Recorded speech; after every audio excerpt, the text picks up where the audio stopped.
Diese Frauen hatten aber nicht zum ersten Mal eine Blasenentzündung, sondern das waren schon bereits chronische Probleme, die immer wiedergekehrt sind. In der Regel ja dann mit Antibiotika behandelt und dementsprechend häufig wieder ein Rezidiv gemacht. Das Ganze wurde über 6 Monate überprüft und dabei hat man herausgefunden, respektive man hat es so gemacht, der Gruppe 1 hat man keine präventiven Maßnahmen nach der Blasenentzündung gegeben, einfach Antibiotika und dann nichts mehr. Der Gruppe 2 hat man täglich 50 Milligramm Nitrofurantoin gegeben, das ist ein Antibiotika, das präventiv eingesetzt wird, was eigentlich ein Widerspruch ist, weil man damit ja das Immunsystem auch schwächt. Über 6 Monate und der dritten Gruppe hat man täglich 2 Gramm von dieser D-Mannose gegeben, also dieser Glykonährstoff, der sowohl die Bakterien abhält, an die Blasenschleimhaut anzudocken, als eben auch die Blasenschleimhaut selber schützt. Und das Ergebnis dieser Studie war, total von diesen 308 Frauen haben 98 in dieser Zeit der 6 Monate eine weitere Blasenentzündung bekommen. Von diesen 98 kamen aber 62 aus der Gruppe 1, wo man keine präventiven Maßnahmen eingesetzt hat. Dann kamen 21 aus der Gruppe 2, wo man eben dieses Antibiotika dauerhaft eingesetzt hat. Trotzdem hat es immer noch wieder Blasenentzündungen gegeben, trotz Antibiotikatherapie. Und bei der Gruppe 3 gab es noch 15 Rezidive. Jetzt muss man sich natürlich vorstellen, man hat hier wirklich nur Mannose gegeben, ja, nichts anderes. Und wir wissen, dass bei einer Blasenentzündung durchaus weitere Stoffe gegeben werden können, durchaus vielleicht Basenpulver eingesetzt werden können, pflanzenheilkundliche Mittel eingesetzt werden können. Und hier hat man wirklich ganz wissenschaftlich einfach nur untersucht, was passiert, wenn man diese D-Mannose einsetzt. Und ich denke, das Resultat ist doch recht interessant und aussagekräftig. Aber man könnte selbstverständlich noch viel, viel mehr tun. Dann Arthrose. Ich habe das vorhin schon erwähnt. Glucosamin, das ist vielleicht eine Substanz, die Sie auch schon kennen, vielleicht schon genommen haben. Vielleicht haben Sie es schon Ihrem Hund gegeben oder Ihrer Katze. Das kann durchaus sein. Interessanterweise wird das in der Tiermedizin sehr häufig eingesetzt, nicht so sehr in der Humanmedizin, interessanterweise.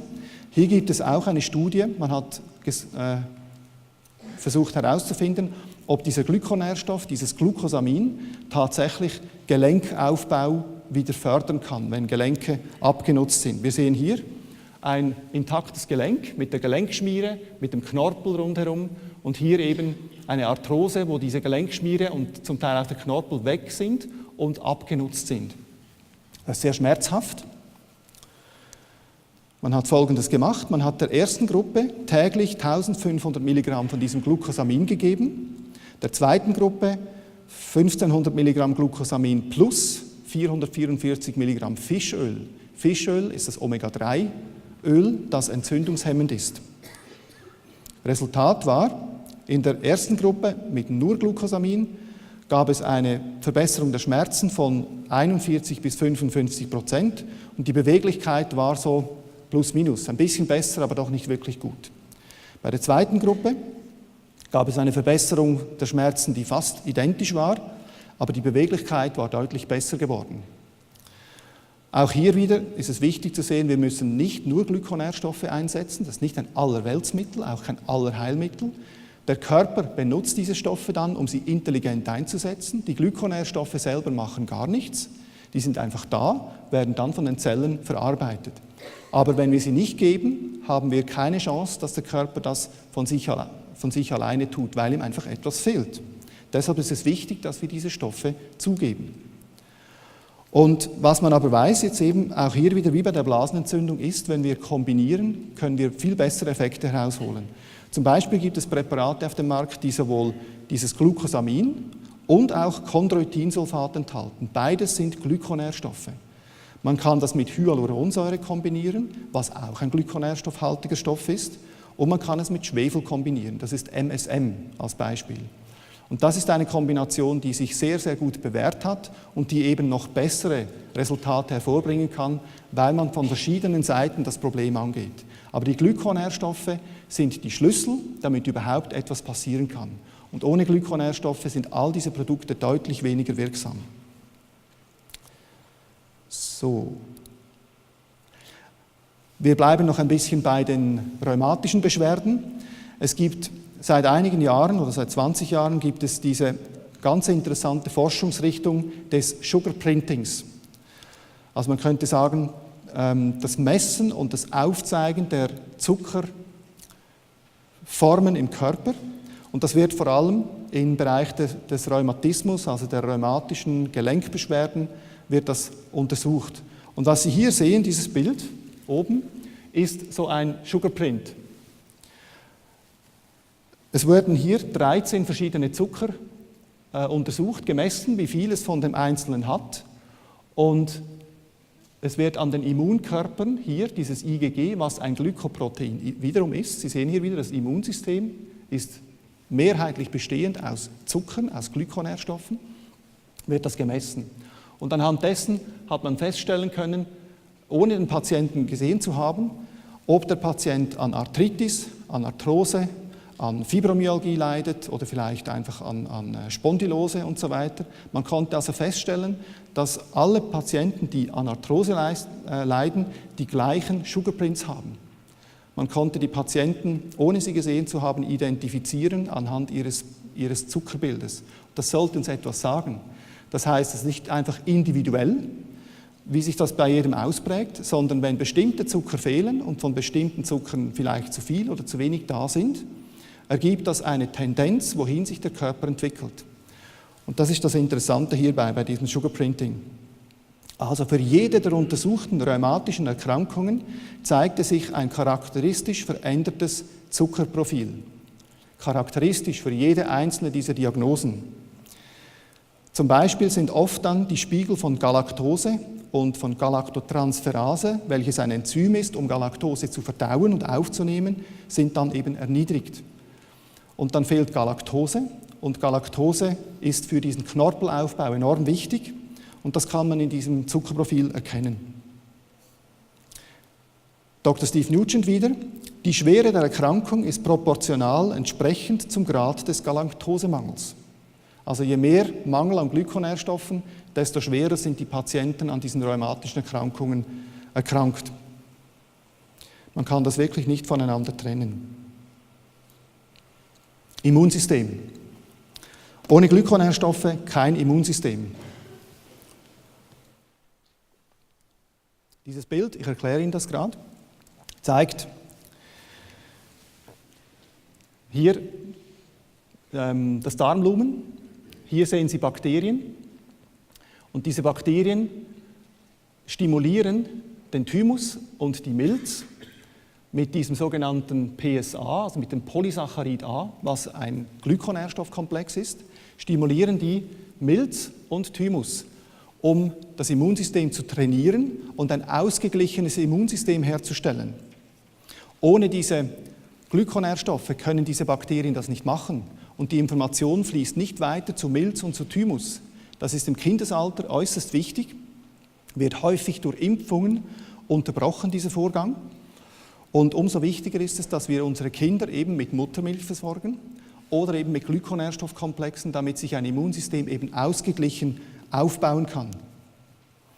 Und wenn das Immunsystem eben nicht ausgeglichen ist, dann ist diese sogenannte TH1 und TH2-Schiene ist insoweit verschoben, dass zum Beispiel eben die Abwehr von Erregern, die Erkennung von Krebszellen verringert ist, die Zellentgiftung ist herabgesetzt.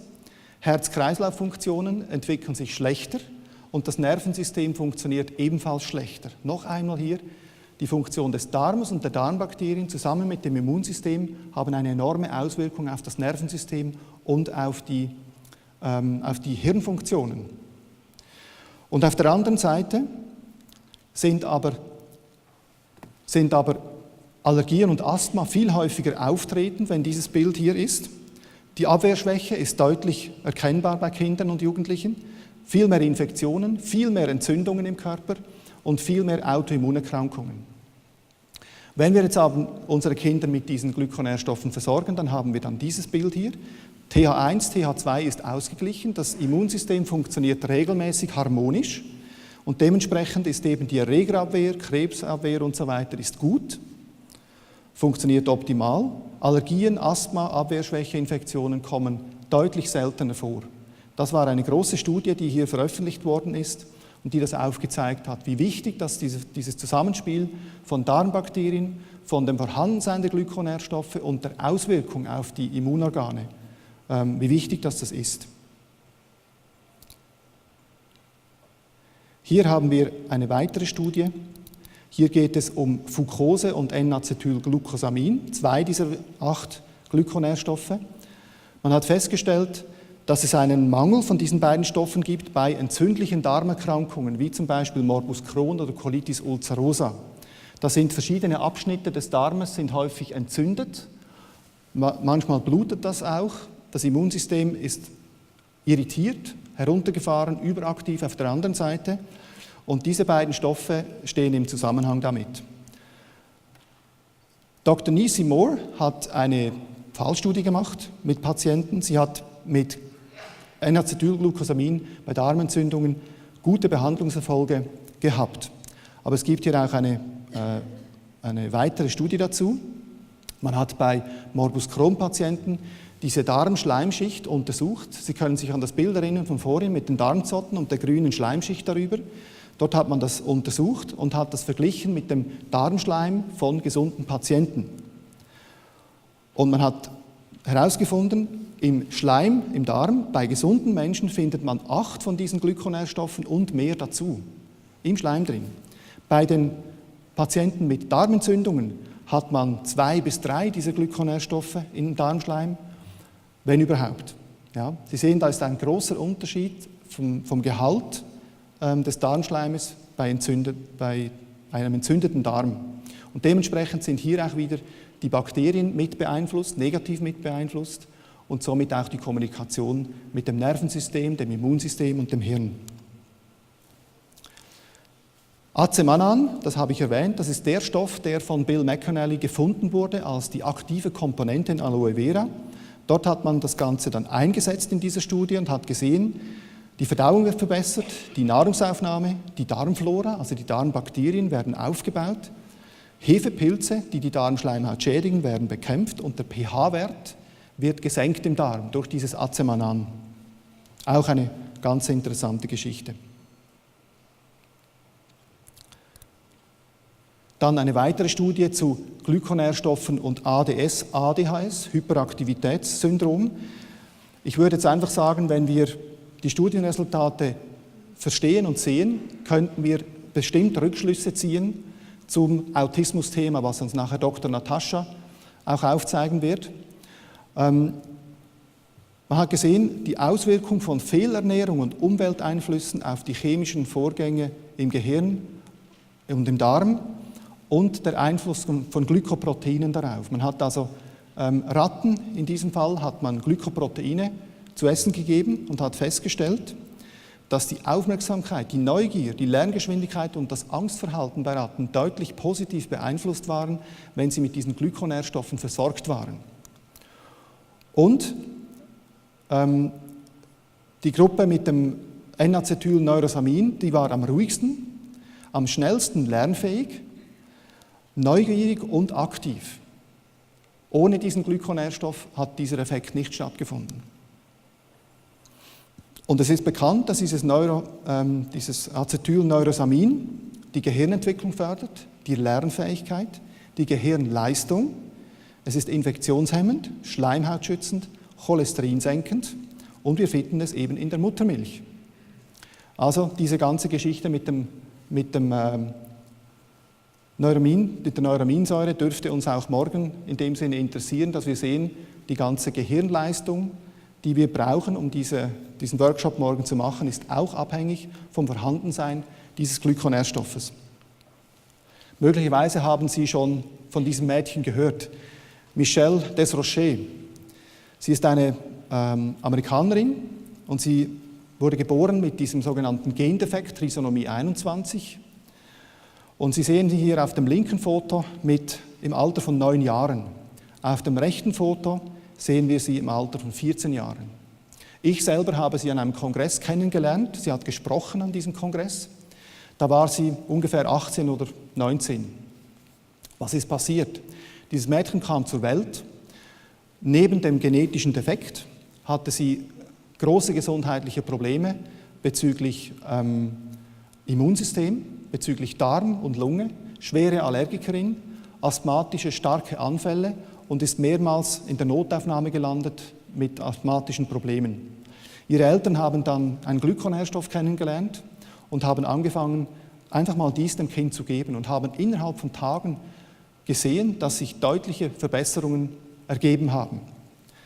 In diesem Fall, Sie sehen den Unterschied von 9 und 14 Jahren, hat sich auch die ganze kognitive Leistung, das ganze Befinden hat sich dermaßen verbessert, dass Michelle letztendlich an die Highschool konnte und die Highschool mit 18 oder 19 abgeschlossen hatte. Und sie kam dann an diesem Kongress auf die Bühne und hat eben erzählt, dass sie soeben die Highschool abgeschlossen hatte als Kind mit dem Gendefekt Trisomie 21. Das ist, finde ich, eine sehr, sehr, sehr erstaunliche Tatsache. Und es ginge körperlich insofern extrem gut, dass sie all diese Immunsystemprobleme auch ablegen konnte. Und das ist wirklich ein, man könnte sagen, medizinisches Wunder. Jetzt müssen wir hier noch einmal aufpassen und verstehen, dass diese Glykonährstoffe im Körper nichts tun. Glykonährstoffe können vom Körper, von den Zellen eingesetzt werden, um Heilung hervorzubringen. Nicht die Glykonährstoffe heilen, sondern die Zellen werden befähigt durch das Vorhandensein der Glykonährstoffe, durch den Austausch von Stoffen, durch die Zellkommunikation zwischen Nervensystem, Immunsystem, Hormonsystem, dass sich die Zellen selber heilen können. Das ist wichtig zu verstehen. Deshalb gibt es in der Natur nichts, keine Substanz oder irgendetwas, was heilt. Das Einzige, was heilt, ist unser Körper. Denn der Körper, habe ich am Anfang gesagt, ist dafür gebaut, gesund zu sein, nicht krank zu sein. Jede Zelle, jede einzelne hat die Fähigkeit, sich gesund zu erhalten, am Leben zu erhalten. Was wir tun müssen, ist im Prinzip einfach nur, die Geschenke der Natur zu nutzen und sie halt in Gottes Namen zu schlucken. Das ist das Einzige, was wir machen müssen. Und es ist intelligent, wenn wir es in der richtigen Art und Weise tun. Das heißt, Glykonährstoffe ist ein Faktor, verschiedene Vitamine, Wasser, Salz und so weiter, Pflanzeninhaltsstoffe sind weitere Möglichkeiten, die wir miteinander ergänzen können, um so bessere Heilung hervorbringen zu können. Und es ist nicht alles abhängig von den Glykonährstoffen.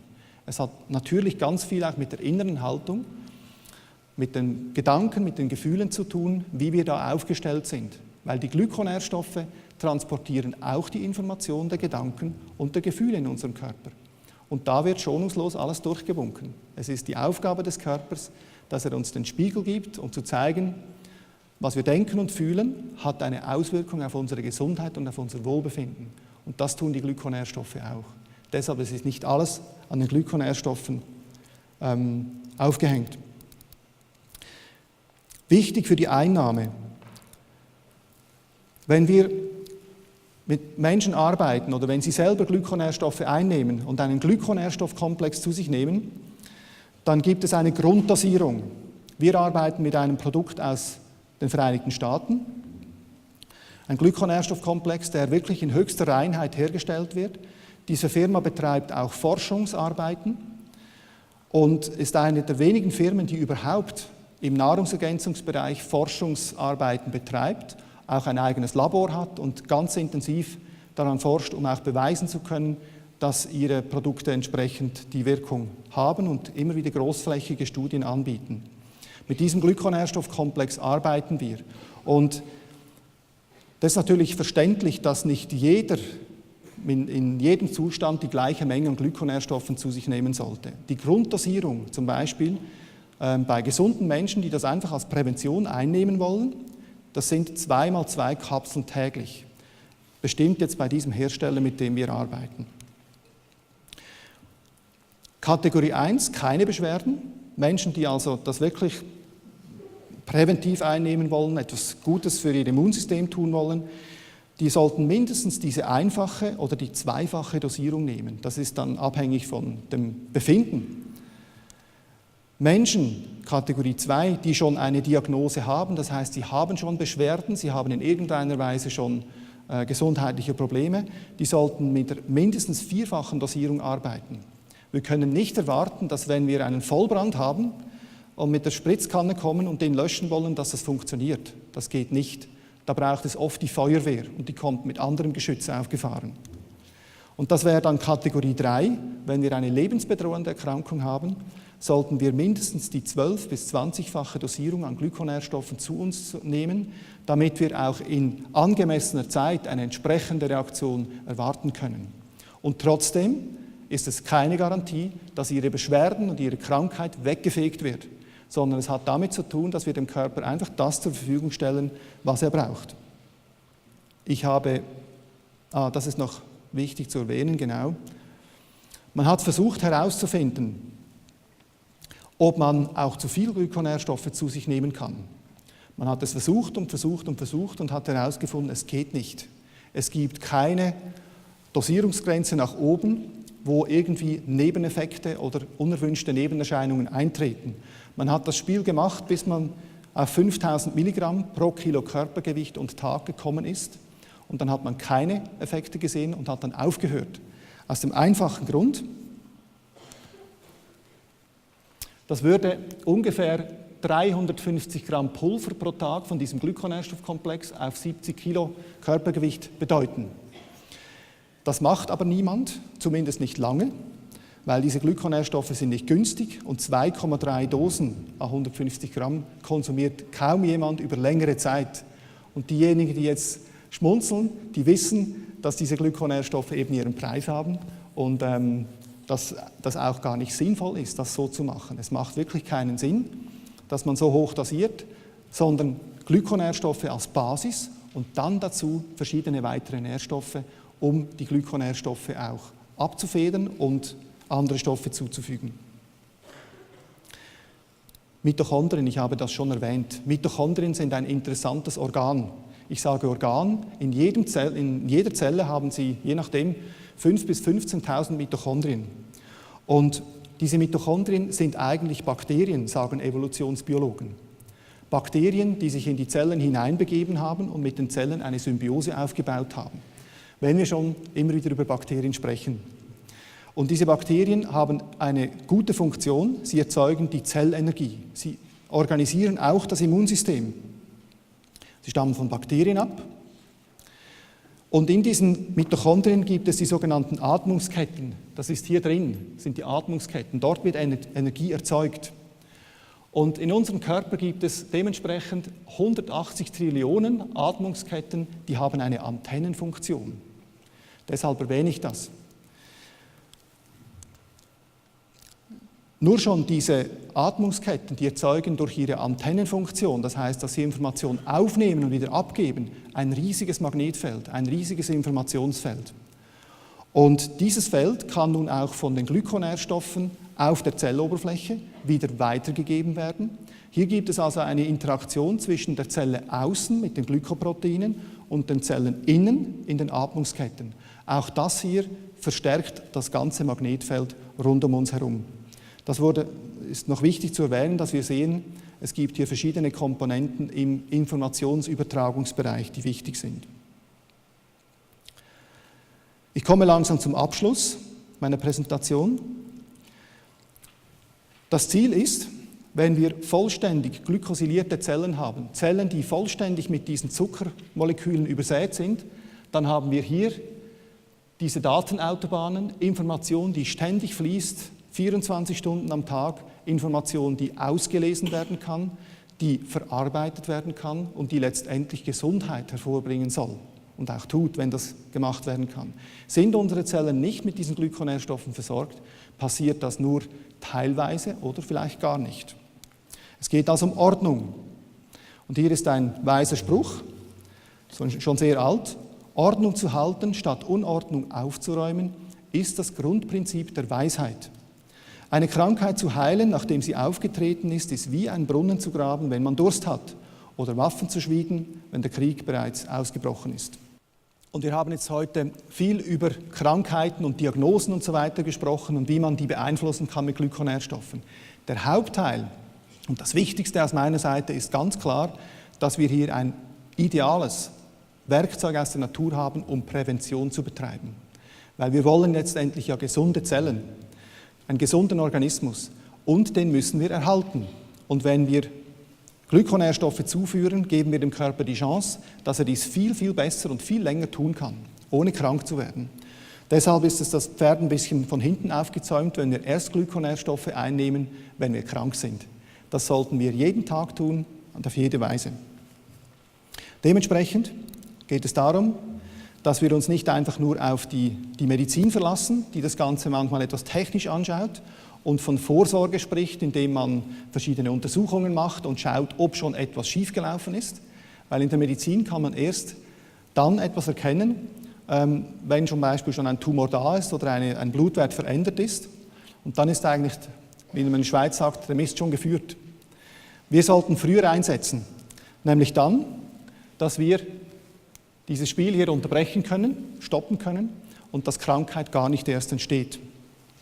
Und dementsprechend gibt es den Ausspruch von Dr. Stephen Boyd, der auch ein Wissenschaftler ist, der sich intensivst mit den Glykonährstoffen auseinandergesetzt hat. Er hat gesagt, medikamentös zu behandeln ist menschlich, zu nähren ist göttlich. Das ist ein wahrer Spruch, der das sehr schön wiedergibt. Und zu guter Letzt, der Vater der Pharmakologie, möchte ich gerne zitieren, Paracelsus. Alles, was die Menschheit für gute Gesundheit und Heilung benötigt, wird von der Natur bereitgestellt. Die Herausforderung an die Wissenschaft ist die Suche danach, dies also zu finden, zu lernen darüber, die Dinge neu zusammenzusetzen und daran zu wachsen. Das habe ich jetzt hier angefügt. Das ist die Idee, so wie das gedacht ist, die Zusammenarbeit von Mensch, von Natur, der Naturwesen, der Pflanzen, der Tiere, der Steine, und dass der Mensch, ich sage mal, mehr daraus machen kann, die neuen Verbindungen finden kann und diese für Gesundheit und Heilung nutzen kann. Das wären meine Ausführungen gewesen zu den Glykonährstoffen. Ich hoffe, Sie haben etwas dazu lernen können und danke Ihnen für die Aufmerksamkeit und möchte die Möglichkeit geben für Fragen, wenn welche vorhanden sind.